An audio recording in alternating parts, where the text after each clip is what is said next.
Howdy folks, my name is Bucket Fridge. I hope you're all doing very well today. Thank you so much for stopping by the channel. In today's video, we're going to go over the newly reworked warrior talent trees, which is pretty darn exciting. They just got published last night with the updates. I'm very excited to get into these with everybody. Make sure to subscribe for any future updates to these talent trees. Warrior is my favorite class by far. So let's hop into it. We're going to do Prot first, then we'll do Fury, and then we'll do Arms. So after a bit of housekeeping, we'll jump right into the talent trees. So make sure to stick around and enjoy the show. All right, just a little bit of housekeeping. The first thing I wanted to mention is to apologize for my nasally congestion. I just got over COVID, so bear with me while I sound like this. I apologize. But the other housekeeping that I wanted to go over, I just wanted to mention my previous experience in WoW. I've been playing WoW since its inception in ye old vanilla days, as it was called. And then I played a Resto Shaman all the way through Wrath of the Lich King, and then come Mist of Pandaria, excuse me. I picked up tanking on Warrior and Brewmaster. So I've been tanking and playing Warrior for quite some time now, and I've had a chance to also do some progression raiding as Arms and as Fury on mythic bosses like Jaina and mythic Castle Nathria. So I have quite a bit of experience on all Warriors. Warrior is by far my favorite class in the game, and so this is really exciting for me to go over with everybody. And the last bit of housekeeping is that this is my personal opinion. One of the things that I always suggest to any of the viewers watching my videos is to always go and collect as much knowledge as you can about anything that you're trying to learn more about or gain more information on. It's always best to find as many sources of information as you can and collect them all and make whatever works best for you, because just because a content creator says X, Y, or Z does not mean that that fits your needs and or desires for playing WoW. So just make sure that you are gathering all the information you can, and then you make the decision that is best for you. And like I said, I always encourage my viewers to go and find other content creators videos and learn as much as they can about the things that they're trying to be educated on, not just WoW, but anything in general. So with those things out of the way, let's hop into the talent trees. First, we're going to go over Prot, then we'll do Fury, then we'll do Arms. So make sure to stick around, and I will see you guys on the other side. Alrighty, the moment you've all been waiting for. So what we'll do first is we'll go over the basic warrior tree, the class tree, and then we will go over the spec specific tree. All right, so let's start down the warrior tree. So we definitely want to be taking our rallying cry. We definitely want to be taking our Berserker Rage. That way we can get down to this side of the tree. The nice thing is how they reworked it. They put the Leech and War Machine and some of the other talents over here as opposed to putting them down here. I really like how they've reworked the tree, and we'll get into more. They haven't really touched this too much other than some tuning over here, but I really like the iterations that they have so far on the actual warrior tree itself compared to its previous version. So we definitely want to get Spell Reflect, as that's one of our important cooldowns. Then we definitely want to get our Heroic Leap and our Thunderclap. Those are obviously two mandatory abilities. So we have 3 more points that we can use. So we definitely, I think, want to get Inspiring Presence for now. That way we can go down this side of the tree. I don't know that you need to take Battle Stance. I know that some people are excited about stance dancing coming back or stance switching, but at least for Prot, there is very few scenarios, I think, where you'll be actually able to hop out of defensive stance and get into battle stance to be able to do more DPS. I just don't think that it's plausible in a raid scenario, or if it is plausible, it'll be for a very small amount of time. It is something that you could do if you felt inclined to do that. It's not bad per se, in my opinion, but it's just not a necessary thing anymore. I think that you'll do enough damage in Prot. I think Prot is going to be one of the higher damage tanks out there, so I don't know that you'll need to switch to battle stance and incur the risk of possibly taking extra damage and or dying while in battle stance, even if you're not tanking the boss, as you'll be taking more damage. So I don't know that stance dancing is going to be particularly worth it, but time will tell. But that's just my personal opinion for now. And so let's get back into the tree. For now, I think we'll take Piercing Howl. I don't know that you need to necessarily give your whole party this buff. It'll depend on the fight. Maybe in Mythic Plus, this will be a more plausible scenario, just because obviously it's only for your party. So we'll have to see how that plays out. But now that we got access to the second side of the tree, I really do think that the Furious Blows is good. Your Shield Slam is going to be one of the highest damage abilities that you have right now in Alpha. The Seismic Reverberations is broken and creating a ridiculous scenario where You get infinite damage where the seismic reverberations procs revenge, and then it procs another revenge and can infinitely proc revenges, and you just murder everything. So let's operate under the assumption that it is working correctly. I still think this is a worthwhile talent to take. I definitely think Crushing Force is still worth it, as it is increased shield slam damage, which we talked about just a second ago, with that being one of the higher forms of your damage. Depending if this is a raid scenario, I don't think that you need Stormbolt. Obviously, in the Mythic Plus, this could be useful, but I think for now we'll just take Pain and Gain, as that allows us to heal as well. And then we'll take, obviously, Armor to the Teeth and Rend, as we're going to be taking Blood and Thunder. Rend here will spread your Blood and Thunder, so this is super important here, I believe. And then I think we also want to go down into Double Time. Do 2 charges is very, very good. And then here is really cool because they put Frothing Berserker, which a lot of people weren't taking to begin with, over on this side of the tree. But they put the one-handed specialization here and took out the Dauntless Duelist talent. I think it's actually really cool because the Dauntless Duelist talent was just too good. There was no reason for you to not take it, essentially. Even though 10% leech is really nice, I still don't know that it was better than Dauntless Duelist. Having 3% extra damage and taking 1.5% less damage, I think was just too good of a talent to pass up. So they switched this, and I think this is actually a really good switch here. And so we have a few more options. We have 3 more points till we get down to 20. There are some people who will pick up Berserker Stance just to get the extra 5% leech, but again, in a raiding scenario that we're going to go over first, we'll go over Mythic Plus afterwards. I don't know that this is really necessary, especially in raids, especially because you have to waste a point grabbing Berserker Stance, which is not very great to begin with. It's obviously a TDP or working in progress, so we'll have to see if they iterate on this differently. So we got 3 points. I don't think it's bad to get the 30 rage here. There's not a ton of other choices. I don't know that we could get War Machine. They knocked the auto tax down from 50% more rage to 25% more rage. Maybe they felt that there was too much rage generation from that, so I don't know that this is worth taking anymore. Like I said, you can go down this side of the tree and grab Battle Stance to get Impending Victory as another heal, which might be applicable. For now, I think what we'll do is we will take a Massacre instead, allowing us to execute. I don't know that there will be a ton of scenarios where we need to be executing on cooldown. We'll go over that when we cover Juggernaut. But for now, we have 1 more point, so let's take Titanic Throw or Heroic Throw just to be able to pull bosses or hit bosses from range or those kind of things. Or if you needed, you could take Bounding Stride in its place for the extra cooldown if there's a fight that you needed a lot of mobility for. All right, so they've actually reworked this side of the tree. They've made this side a little better. One of the things that they did that was really nice is the dual specialization and the 2-handed weapon specialization actually used to be 2-point talent nodes, and they've changed them both to 1-point talent nodes, which is actually really, really nice. You don't have to waste 1 more talent point just to get 5% extra damage. They just baked it into 1 talent point, which I think is excellent. So there's kind of a no-brainer. We definitely need reinforced plating to get our avatar, and we need to grab our Unstoppable Force. Now, Unstoppable Force, this brings me back to the BFA days. I don't know how many people played BFA Prot Warrior, but oh my goodness, everybody will know that BFA Prot Warrior was the best that Prot Warrior has ever been, and arguably the most fun Prot Warrior has ever been. We were the thunderclapping tank damage god of Mythic Plus for quite a long time. It was quite fun. So we're actually getting a lot of those talents back and a lot of things that we had taken away from us in BFA because we were very, very strong. We are actually getting a lot of those back, Unstoppable Force being one of them. So this is an awesome talent to see.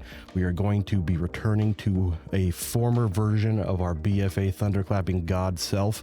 So that being out of the way, I'm very excited, and we'll go over some of the changes that they brought back inside the actual Prot tree itself, but we're going to be as close as we've ever been back to the BFA Prot Warrior gods that we were. So that is very exciting news, at least for former Prot Warrior mains or Prot Warrior players. All right, let's finish out the talent tree, and then we'll hop into the spec tree itself. I think that you're going to still want to get this over here. You can increase your critical strike and Spear of Bastion right now, and we'll take Elysian Might. You could also go Piercing Verdict, as the extra rage generation is still pretty good. I think both of these are viable talents. I don't know that you'll need the extra crit as Prot per se, so why don't we just pick Piercing Verdict for now, but you could do either. And then I think you also want the stamina by 10%, as this is over here on this side of the tree, increases your stamina armor by 5% and your haste by 2%, and there's other ones that increase our armor and our strength, so getting more stats is never a bad thing. And then I think Shockwave is just too good of a talent not to take. It is quite an incredible talent, even in raiding scenarios where there are ads or other things. If it's a pure single target fight, you could do something like this instead and take Bitter Immunity immunity for another cooldown. Unfortunately, we didn't think it was going to last, but they did take Die by the Sword away from the general tree, and now it is only in the arms tree, which I actually think is a fine change, because Die by the Sword on Prot was kind of ridiculous, and even getting kind of over the top for Fury as well. Fury is already tankier than arms, and so being able to have access to Die by the Sword in Prot and Fury was quickly something they realized was probably a little bit too much. So they took that out of the basic tree and put it in the arms tree, and that's okay. But if it's just, say, a single target raid fight, then we can do Bitter Immunity and get another heal for us. It's also like a Dwarven Racial, removes all the debuffs on you. That could be applicable in a raiding scenario, or even in Mythic Plus. So if it's like I said, if there's ads or things that you need to crowd control, you could do something like this with Shockwave. I think, like I said, Shockwave is too good not to take, as one of the best CCs in the game, especially if you're doing Mythic Plus, and could go down into Rumbling Earth. But if it's a pure single target fight, I would go something like Bitter Immunity, where you can just have an extra defensive. So there are a few ways to play around with this. As you can see, I don't know that this side of the tree is worth taking. Still the Thunderous Roar and the Thunderous Aftershocks. There is Dauntless Duelist down here, which you might want to take, but we have to see the tuning on Thunderous Roar. I don't know that it's worth going down and missing the Spear of Bastion. I think right now Thunderous Roar and Thunderous Aftershocks are just the Night Fae Covenant. So we'll have to see. Dauntless Duelist is very good. You could grab the Haste, the Thunderous Roar, and the Dauntless Duelist down here, but I don't know that it's worth speccing down this side of the tree, it really would depend on the tuning of Thunderous Roar.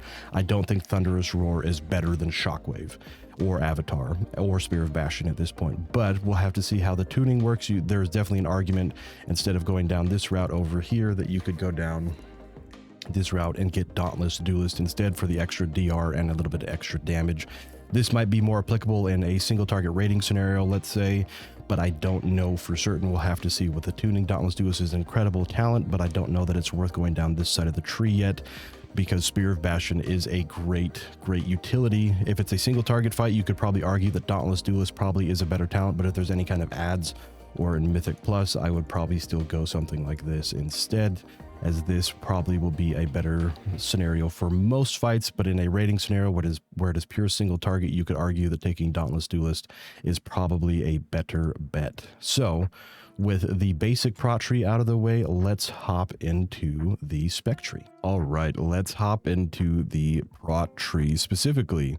So as for now, like we have over here, we'll do this for like a single target raid environment. We can do something like that first, and then we can hop into more of a Mythic Plus scenario. So let's do this instead, if we're doing just pure single target for now. All right, so obviously we need Ignore Pain, Revenge, Last Stand, Demoralizing Shout, and Devastate. They still didn't put Devastate and Devastator in some people were talking about making this a choice node, which would be something that is plausible, which I wouldn't mind either.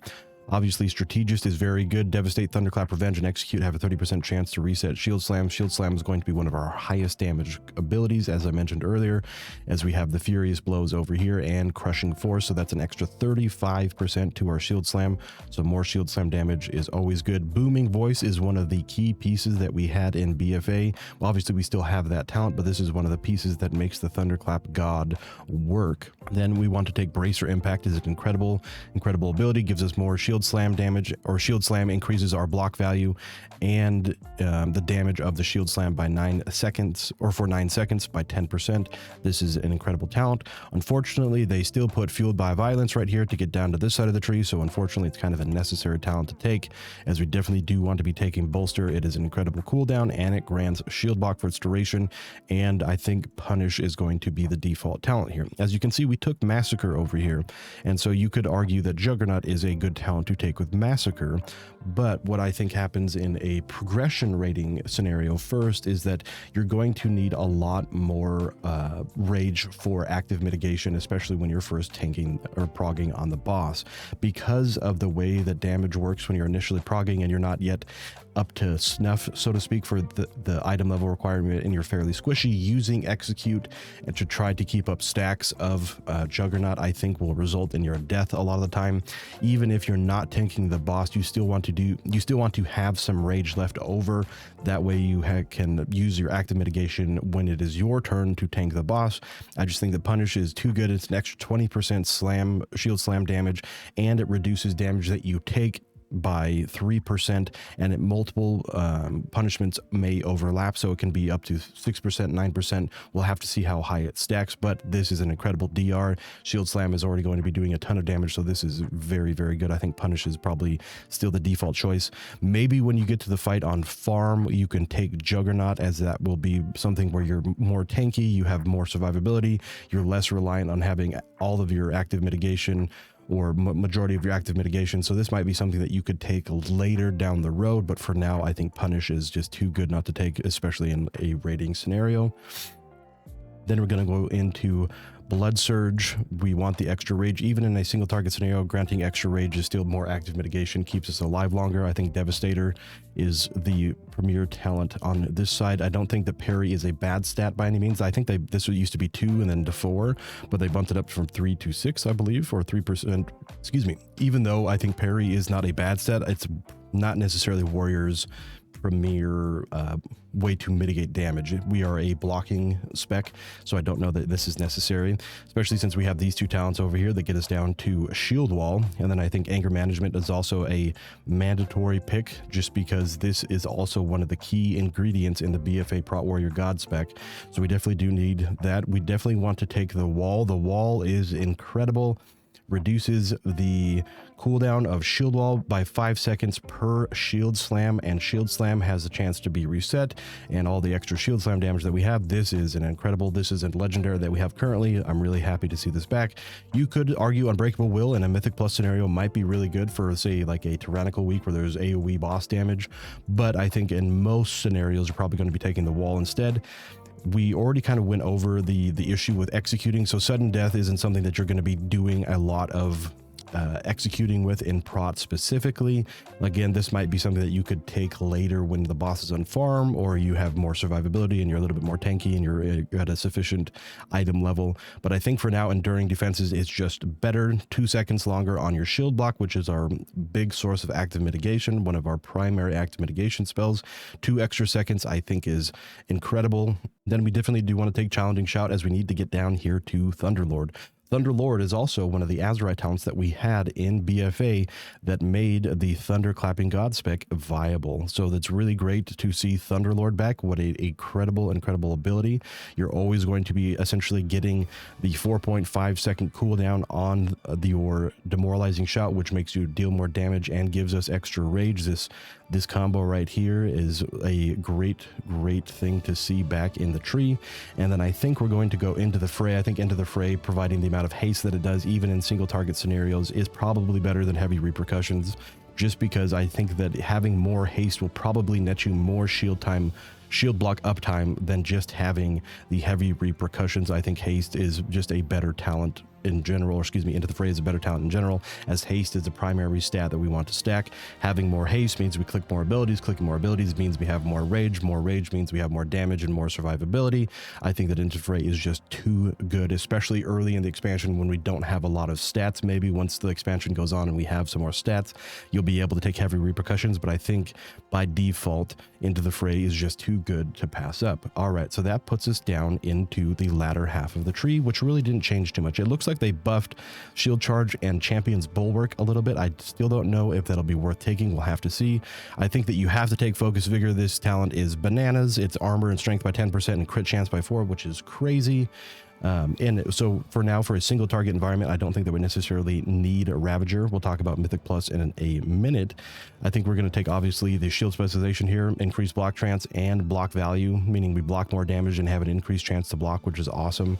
And then we have Outburst here, which is our current 4-piece set on live. Very good. It increases your Thunderclap or Shield Slam, both of which are going to be our 2 highest damage abilities.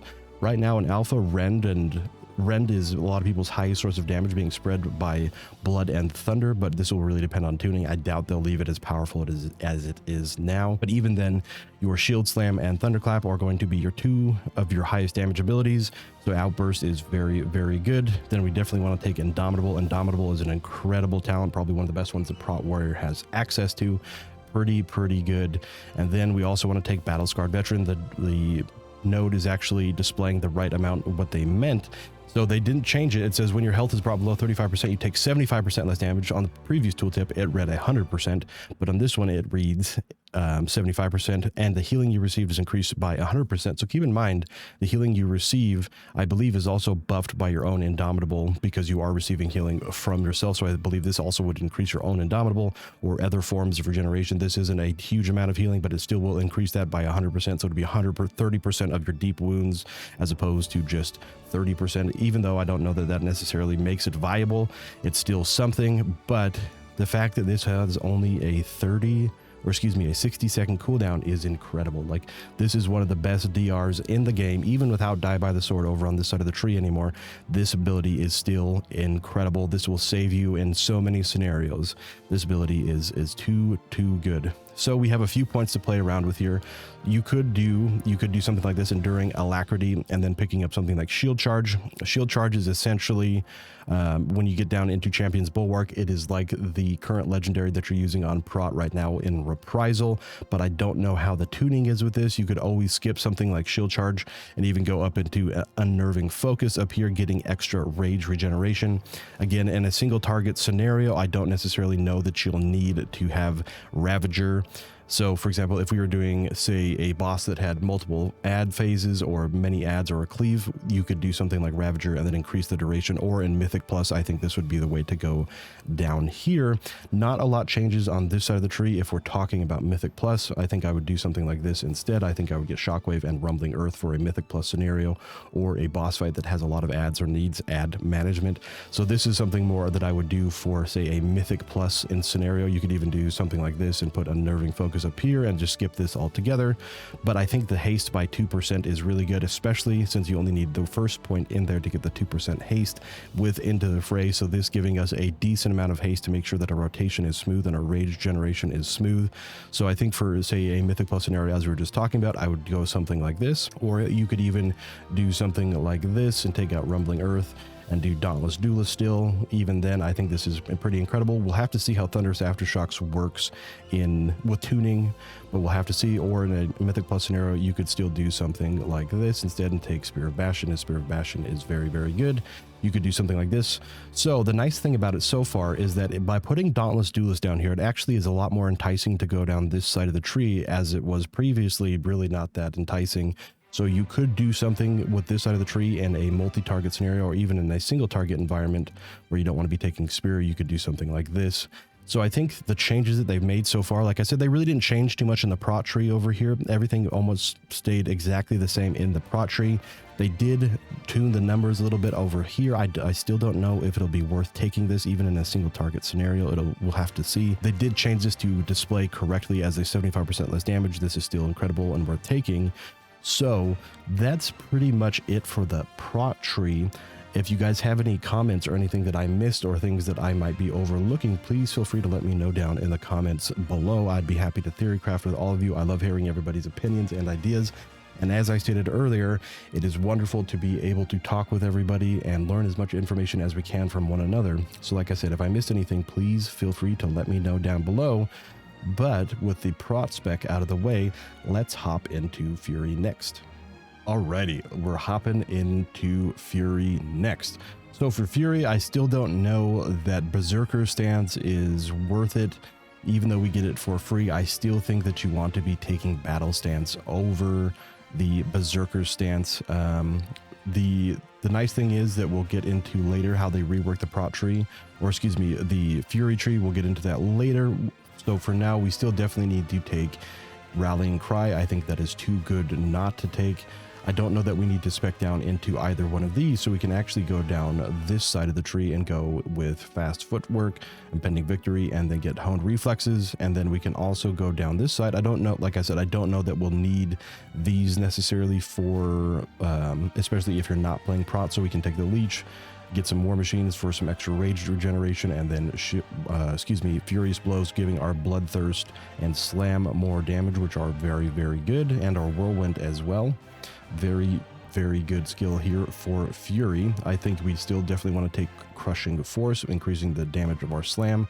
Seismic Reverberations is very good. Obviously, we can take the extra rage and we can take the Massacre. I think over here we want to be taking Pain and Gain, just because in a Mythic Plus scenario you can use Stormbolt, but in a single target raid environment like we're doing for this build, I still think that Pain and Gain will probably be your better choice 99% of the time. And then we'll go down into gain strength equal to your armor value. This is very, very good. We'll get some double time. And so now we have some points. We have 5 points to spend before we get down to the bottom. We'll have to see if it's going to be a scenario where Blood and Thunder and Rend is good for every spec. I feel that Fury might have enough damage and AoE damage that we really don't necessarily need to take Blood and Thunderclap. So what we'll do instead is we'll get a Spell Reflect, take some less magic damage. We'll go down into into Heroic Leap, and then we'll get down into Bounding Stride, and then we'll take Frothing Berserker here, leaving us with 1 extra point. Like I said, I don't know that we're going to need Rend and Blood and Thunder for Fury, but that is something that you could spec into if you felt so inclined.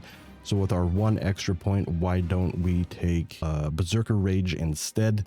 And that allows us to get down to the bottom tree. So we're definitely going to go down this side of the tree, as we definitely want increased damage while dual wielding. And so for a single target raid environment, again, we'll go down into Dauntless Duelist. I really do like that they put Dauntless Duelist down here. I think it makes players a lot more incentivized to go down this side of the tree, because Dauntless Duelist is very good, and especially in single target, this is very good, even if Thunderous Roar is average. Taking more damage or taking less damage and doing more damage is very, very good. And they made this, again, a 1-point node as opposed to a 2-point node. So then I think we go down into Reinforced Plating, we grab Avatar, and then we grab Signet of Kings. Bladestorm, Recklessness, and Avatar have a chance to grant one of the others. The nice thing about Fury is that you have the ability to proc all 3 of them, whereas in Arms you don't obviously have Recklessness. So Signet is also a kind of divisive talent pick, because a lot of people don't like that. A lot of the time you obviously can cast Bladestorm, and that can actually net you less damage in your rotation, just being able to cast your normal rotation as opposed to being cast Bladestorm. It's not always apparent to newer players or to even the average player to have a stop casting macro or a button to stop Bladestorm, so you can use your other abilities in your rotation as needed. But I think Signet is still going to be one of the better damage increases. So we have 1 point left, or excuse me, 2 points left. So we could do something like the extra crit chance, but it's in a single target raid environment. I think you can go something like Bitter Immunity, and then we could also go down and get 1 point in extra crit chance, or we could get out of, there is the option, I don't think that you'll do it, but you could do something like this instead, where you go down into Spear of Bastion. But I think for pure single target, I still think that Avatar and Signet will be the better DPS choice. So let's just say, for the sake of pure single target, we'll take Bitter Immunity for an extra cooldown, making us even a little bit tankier, and we'll get the extra crit chance. Again, you could go up here and take Rend, or maybe go into Rend, Thunderclap, and Blood and Thunder. I don't know if that will be necessary for the DPS specs in Arms and Fury, but we'll have to see how the tuning is and what players come up with after the testing. But again, this is just theory crafting. So this is something this is essentially what I would take for a single target raid environment. Like I said, you could argue that Rend might be good single target. We'll have to see. I don't think Fury is obviously made to play around bleeds as Arms is, or has the potential to play around bleeds like Arms does. So with that out of the way, let's hop into the actual Fury tree itself. All right, Fury tree breakdown. Let's get into it. Obviously, Bloodthirst at the top here. We have our Raging Blow. The nice thing that they did with Bloodthirst is they put this up at the top here and Raging Blow up at the top. Raging Blow used to be over here, if I remember correctly. So putting Raging Blow right in the top here is really nice. We're definitely going to do Improved Execute, no longer costs Rage and generates additional Rage. We obviously want Rampage. The nice thing that they did with Rampage is I think they took the other Rampage talent that added extra damage to this and just baked it into actual Rampage itself, which is an awesome, awesome change. We definitely want to get Improved in Rage and then Improved Raging Blow. Raging Blow having 2 charges and the ability to reset itself is too good. and I think we want the improved bloodthirst damage. So that leaves us with 1 point, leaving us to decide between Titan's Grip and Single-Minded Fury. I actually really like that they put this right in the middle here, so you can kind of pick where you're going to go, whether you're going to go down into the Single-Minded Fury side or whether you're going to go down more into the Titan's Grip side, which was on this side previously. I really like that it's right in the middle here and that it gives you options to go down into either side. I think this is really good rework, especially since they were so far away and that you kind of, you really had to decide early whether you're going to go down this side or this side. But let's get into Titan's Grip versus Single-Minded Fury. The difficult thing about Single-Minded Fury is more of a auto attack spec than the Titan's Grip is. I think in most scenarios, even if Single-Minded Fury is better and pure single target, I don't know that it's good enough to warrant not taking Titan's Grip, because Titan's Grip I think is going to be better in every other scenario other than pure single target, and there's very few bosses that are that are pure single target, especially in a raiding environment. And I think in Mythic Plus you're just going to go Titan's Grip as well, and especially with how difficult it is to get one-handed strength weapons. You can ask Lost Death Knights how difficult that is, because if you think about it, there's only a handful of classes that uses one-handed strength weapons: Frost DKs, Prot Warriors, Prot Paladins, and Single-Minded Fury Warriors. So the table for rolling on single-handed strength weapons is very difficult and very hard to come by. As well, something that is important to keep in mind, that Fury is also a fairly stat-dependent spec. Being able to have a two-hander or two two-handers, each two-hander obviously has a lot more stats than a one-hander does. So being able to have just an extra giant stat stick, I think, is going to be better than Single-Minded Fury in most scenarios. So even if Single-Minded Fury might be better on pure single target, I think that Titan's Grip is a better choice in general, and I think will continue to be the better choice in general. I could be wrong here, but I think that Titan's Grip is just going to be the way to go. So that unlocks the latter half of the tree, the second half. So let's get into that. I think that Focus and Chaos is very good. I think that obviously not having the auto attack penalty, especially with your two-handers, is a very good skill to have. And so we definitely want Enrage Regeneration. This ability is one of our best cooldowns, very good here. So having Enrage Regeneration on top of having better immunity, I think will make us pretty darn tanky, as well as having Pain and Gain. I think Fury will be one of the tankier classes. Unfortunately, right now we can't spec into Hack and Slash. I think the talent tree is just bugged, so I don't know what's going on there. But for the sake of this, pretend that we take Hack and Slash here. I think Hack and Slash is better than Invigorating Fury. I don't know that we need the extra tankiness given what we just explained. So, but for now, pretend this point is going in Hack and Slash, but we cannot actually physically click it. As you can see, we cannot click the button. So we'll take Recklessness, excuse me. This is one of our, obviously, our best abilities that we have. Our major cooldown, Procking Signet, too good not to take.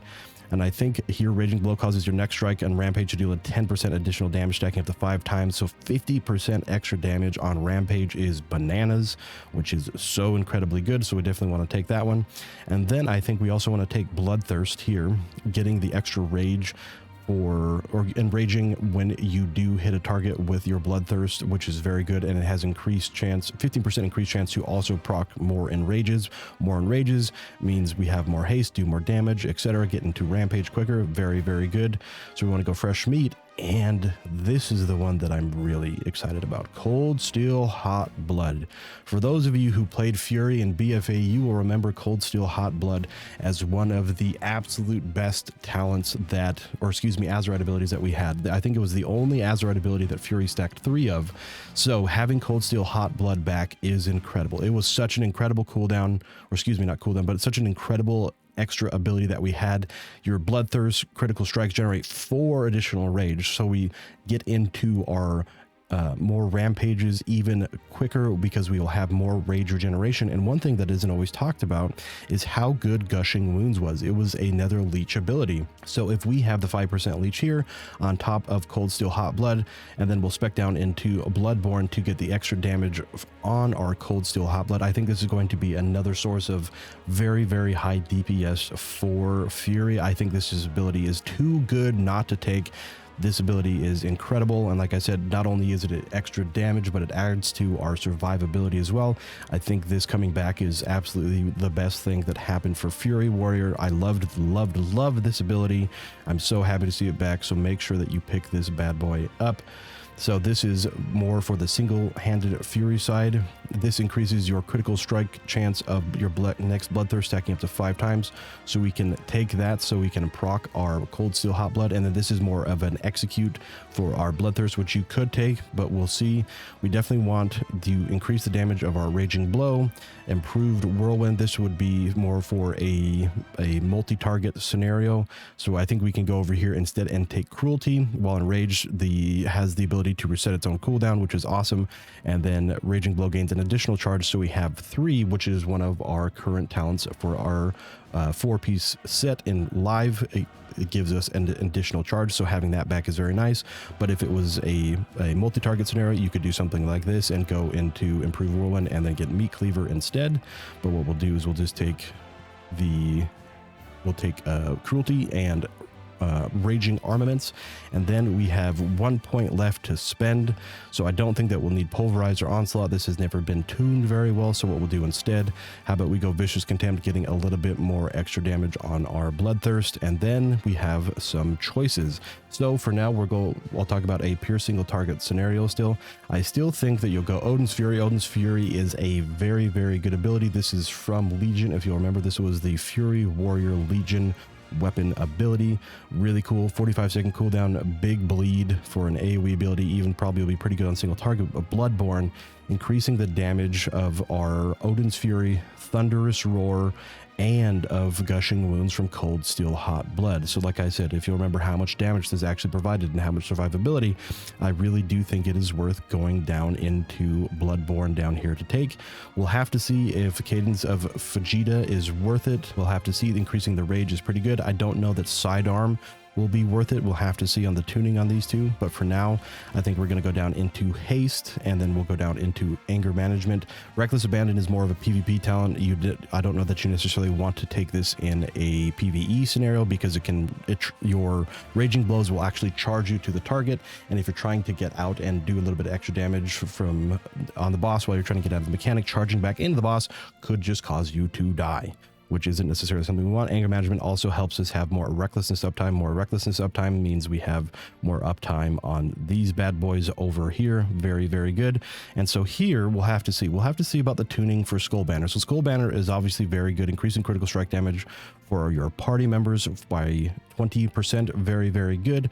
So I think that you still spec down into Depths of Insanity, but then your choice is really Skull Banner or Unbridled Fury. If you had enough points, you could do both if you spec'd a little bit differently, but I think for single target, your best bet is probably for Rampage. It increases your Rampage has a 10% chance to grant you recklessness for 4 seconds. More recklessness means more Signet procs. More Signet proc means more damage. So I think Unbridled Ferocity is probably better in most scenarios, but if your team does need it, say in Mythic Plus, you still can go into Skull Banner, but I think recklessness lasting 6 extra seconds is just too good to pass up. So this is what I would do for more of a single target raid environment, where or like I mentioned, if you didn't want to take Skull Banner, you could just take Unbridled Ferocity. Is still very good. Like I said, I don't know if the Cadence of Vegeta will be worth it. It could be worth it. The extra haste is very nice, so if you really wanted to, you could do something like this instead. Getting extra haste means more uptime on your abilities. More rage regeneration means more damage, so you could do something like that instead. But if you're going to do a multi-target scenario, I would do something a little different. So let's take these out. Let's take these out. So I think for a multi-target scenario, we would go down, or say in Mythic Plus now, I think we would probably still go down this side of the tree. We'd get Improved Whirlwind. I think we'd still get Meat Cleaver here, and then we could go down into Mastery, and then we could get Ravager with the increased time for some extra AoE damage. And then I still think that you want to go down to Odin's Fury and Bloodborne, and then we can put an extra point here, or we could even go something like Cadence of Vegeta to give the extra haste. So maybe in a raid scenario or in a multi-target scenario, this might be a little bit better. If you don't want to go with Ravager, as Ravager doesn't proc a Signet, you could still go something like this instead. Take Anger Management, which I think is still an incredible talent. Take something like that. I still don't know that this will be better in a multi-target scenario because we do have the improved whirlwind and the extra recklessness damage here. I don't know, but I think for a multi-target scenario, you could, like I mentioned, you could definitely go down and get Ravager and the increased Ravager duration, and then something like this.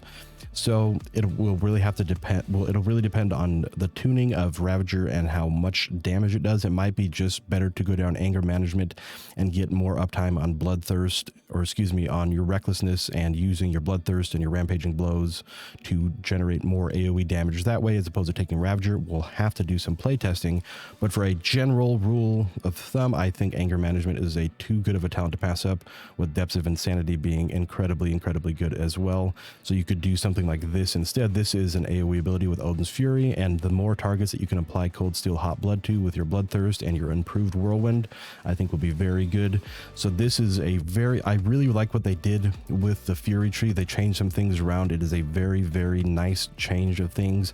They made it so this middle section here is a lot more viable, in my opinion, because you have a lot more choices than you did in the previous tree, especially with Single-Minded Fury or Titan's Grip being right here. I think that was an awesome choice, and I really like that they gave Fury Skull Banner as well for those scenarios where you do want to take this, say, in Mythic Plus, or if you have a really big raid cooldown to pair with this in a raid scenario, that could be something you do as well. So Fury is looking awesome, and like I said, my favorite thing that's coming back is Cold Steel Hot Blood.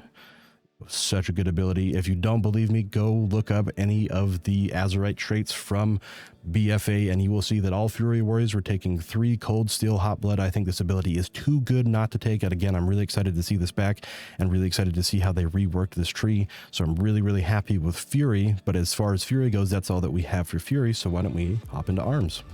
All right. Last but certainly not least, we will get into arms. So I still don't think Berserker Stance is worth speccing into, even with a Leech and for War Machine. I just don't know that these are very worth, especially having to spec into Berserker Stance. I don't know that this is going to be worth taking, especially in arms. But what I do think you want to take in arms, I definitely still think you want to go Defensive Stance. Defensive Stance is an awesome way to provide yourself a little bit of extra survivability. I think it's going to be an important cooldown for us. You can treat it as a cooldown, being able to hop into Defensive Stance on top of having Die by the Sword and, say, even Bitter Immunity if you choose to take that. I think Defensive Stance for arms is good. It is going to be, I think, the spec that Stance dances more than the other 2 counterparts. So what we can do then is go down into Rallying Cry, and then we definitely want to get some Fleet Footwork, get some Impending Victory as a nice little heal to also keep us fairly survivable. Arms, one of the things that's always kind of lacked is survivability. It is not a very high self-sustained spec, and so it is very reliant upon cooldowns, hence why I think we should take Defensive Stance. As we went down this side of the tree, we definitely want Spell Reflection. I think that is still a very good cooldown. And then we want to get down into this side of the tree as well, so we can go into Berserker Stance, take Piercing Howl and Furious Blows. I think we definitely do want to take Thunderclap, because with Thunderclap and Blood and Thunder and Rend, I think this will actually be applicable for arms, because arms is more of a bleed spec than the other specs that Warrior has. Even though Prot is going to take this as well, it'll obviously do a lot more damage with arms, as you're not going to be in Defensive Stance as your primary stance. So then we can go down into Armor to the Teeth, very good, and Double Time is pretty incredible. And then we can go down into this side of the tree as well. We definitely want to be taking Crushing for some extra slam damage. Seismic Reverberations, very good. Overwhelming Rage for some extra rage, and then the ability to execute on a 35%. And so we have 2 points left to spend. I don't think that we need either of these. Obviously, we're not going to be using one-handers or in Fury, so we can go into Heroic Leap and then even into Pain and Gain. I feel Pain and Gain is also a very good little cooldown for us to have, makes us a little bit more tanky. You could even do, if you didn't want to go into Pain and Gain, you could also do something like going Second Wind. Second Wind could also be a viable defensive, so to speak. It's, even though it is a passive, it is something that will help us be a little bit more survivable. I think these kind of fulfill the same niche, so to speak. This one can trigger more often, and it's less conditional than this one, especially in a raid environment or even in Mythic Plus, where you're going to be taking damage fairly frequently. I think both are viable options, so why don't we just stick with Pain and Gain for now? But I think that node right there is kind of your point to play around with, so to speak. Then we definitely want to go into Cruel Strikes and get our two-handed weapon specialization, being the opposite of the dual wield specialization over there. Going to go down into Spear of Bastion, and then we're going to go Elysian Might, as one of the things we want to be doing with arms is critting, and so the extra crit damage is very, very nice. And then I still think you want to go down into Reinforced Plates with Avatar and Signet, even though Signet is, again, kind of that heavily debated talent point.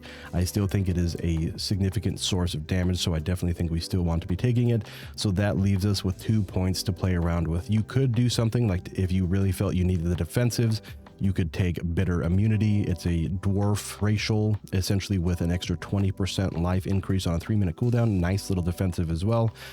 Paired with our Die by the Sword, our defensive stance, our Pain and Gain, I think will be fairly tanky, which is nice to see, and leaving us 1 point left over. So you could go 1 point into Quick Thinking, or you could even take out Bitter Immunity if you didn't feel that you needed it, get some more haste, or if you really felt you needed to be more survivable, you could take 2 points in Endurance Training.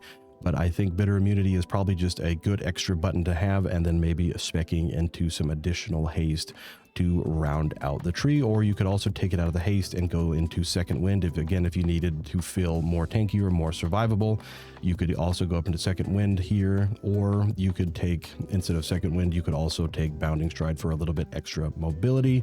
It is really your choice for this last note here. I think once you get your 2 capstones down here with your blades, with your Avatar and Signet, I think it is important to get the Spear for the extra crit damage, and obviously the 2-handed weapon specialization. So for a raid environment, this is probably something that I would pick for raiding. You could argue that maybe instead of going into Reinforced Plating here, you could go down into Quick Thinking, Thunderous Roar, and Dauntless Duelist, as opposed to going down into Signet. I don't know if this will net more single target damage, but this definitely is an option. And then with our 1 point left over, you could go into Extra Armor to be a little bit more survivable, or a little bit of Endurance Training over here. But again, I don't think this will necessarily be better for arms than going into Avatar and Signet. I think I think Avatar is one of the best cooldowns that we have in arms for damage. So I still think this is probably better than going down into Thunderous Roar and Dauntless Duelist, but time will tell. And again, this is a theory crafting video, but if I was in alpha right now, this is the way that I would spec down into Bitter Immunity. So with the basic warrior tree out of the way, let's hop into the arms specific tree. All right, let's hop down into the arms spec tree. Obviously, Mortal Strike, important. Overpower, very important. Obviously, we want Martial Prowess. We want our Tactician, and we want our Improved Execute, all very, very good. And so now we have some choices. Obviously, Die by the Sword, I feel, is another mandatory talent. Definitely want to increase our Mortal Strike damage, and then we definitely want to increase our Overpower damage, allowing us to get down into the latter half of the tree. And then this could be something that we take as well, but we'll come back to that. So we definitely want to take our Impale, the extra crit strike damage, very good, pairing with our Elysian Might over here. All right, so now that we have our extra crit damage from Elysian Might and or Impale, they actually reworked this a little bit, which is actually kind of nice. They put Deadly Calm in the middle over here. Deadly Calm, I believe, was in this side of the tree as well, but it was rearranged a little bit. So, but I don't know that we'll necessarily need Skull Splitter, excuse me. I don't know that the tuning of it right now is very good. It's also, I don't know that it's working correctly, making things expire too quickly, if I remember correctly. And so instead, I think we'll go down into Exhilarating Blows. Having the ability to reset its own cooldown is very good. And then Dreadnought, if you've played with arms, you'll know how good Dreadnought is. Dreadnought is not only just a great overpower ability because it allows you to do have 2 charges of overpower, but it also can be applicable in a AoE or a cleave scenario. Very, very good. One of the things that I'm also really excited to see back is Punishment. Punishment is essentially the Venthyr Covenant Condemn, allowing you to execute above 80% and then below 20%, but we'll actually be able to execute at 35% because we took Massacre over here. So being able to proc at up to 80% and then 30%, very, very good. And then we definitely want to get Sweeping Strikes. I think Sweeping Strikes is just a good cooldown to have even in a single target environment. There's very few pure single target fights. There's usually some cleave. So we'll definitely go down into Colossal Smash, a wonderful, wonderful cooldown. And then we obviously need our Anger Management. But for those of you who've played in BFA, you'll remember how bonkers Test of Might was. And so Test of Might being back in this tree is also, I think, something that's kind of mandatory to take, as this ability provided insane damage. It was also a 3 of on your Azurite armor. Very good ability here. I think, yep, Warbreaker is still broken. We cannot actually click on Warbreaker, so we'll skip that for now. So say we were in a single target raid environment instead, you could go something, we could go down this side of the tree. So if we're going single target, we can go down into sudden death here, and then we can take, say, our sweeping strikes, improved sweeping strikes, and then we could also use one more point to kind of pick and choose what we need. Well, let's do Blood Surge for now to get some extra rage regeneration. You could go Fervor of Battle, but as is, we are building a single target build. The extra damage, or excuse me, the extra rage from Blood Surge I think will be better. So now we have some choices. I don't know that Fatality is going to be worth it, as it is kind of like the ink pod from the Ajara raid. The name escapes me, but I know that you know what I'm talking about with ink pod. It will really depend on tuning. We'll have to see if it's a really prolonged fight and you're able to get a huge amount of these stacked up. It could be worth it, but tuning will be the key factor here. So I don't know that it is worth speccing into this side of the tree, even with the additional bleed effects. Excuse me, I don't know that it'll be worth it. I think what we do want to do instead, though, is we definitely want to go down into critical thinking, get our Juggernaut, and then get Exploiter. And then we also have the option to take Skull Banner if that is something that our raid and or parties need. We could always take this, but for now we'll skip it and we'll go Juggernaut instead. If you guys remember how good Juggernaut was in Legion, this is awesome to see back in the arms tree as well, leaving us with 6 points. So I think we go into versatility. I think we grab Bladestorm because we are taking Signet, and then we have a couple options here. So for now, I think Blunt Instruments is still better. We were told that it actually will be dependent upon the weapon that you're using. I don't know if they confirmed or not that transmogs will be able to affect this, and so you'll be able to switch, but I think that you're going to want to aim for a mace or polearm in the beginning, as I think this is just better for multitudes of reasons. The main reason being your damage and duration of Colossal Smash is increased. More Colossal Smash uptime means more damage.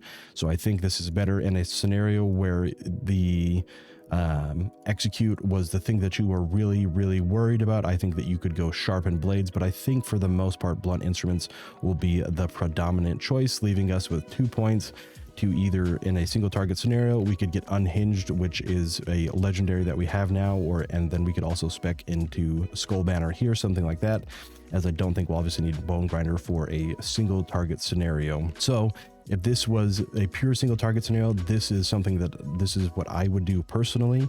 And then for a Mythic Plus scenario, we'll change it up a little bit. Let's change it up. So what I think we can do instead of sweeping strikes, I think, oh, we can't even choose this. Okay, so these two are broken. So we'll pick 2 talents that are supposed to represent these. We cannot physically click these, as you guys can see. I don't know if you can hear me clicking on my mouse vigorously, but we cannot click them, unfortunately. So we'll pick something else in the meantime.